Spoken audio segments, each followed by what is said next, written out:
شتربانوں کو پیشکش۔ مکے سے باہر تنیم کے مقام پر حضرت امام حسین علیہ السلام کا سامنا ایک قافلے سے ہوا۔ اس قافلے میں موجود چند شتربان یمن کے گورنر کی طرف سے یمنی کپڑا اور کچھ قیمتی اشیاء یزید ابن معاویہ کے لیے شام لے جا رہے تھے۔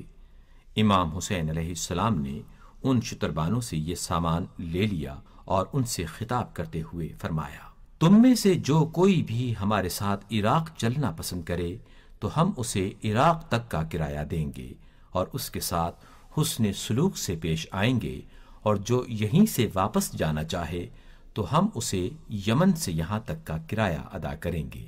امام حسین علیہ السلام کی اس پیشکش کے بعد کچھ شتربانوں نے اپنا کرایہ لیا اور یمن واپس چلے گئے، اور کچھ نے امام حسین علیہ السلام کے ہمراہ جانے پر آمادگی کا اظہار کیا۔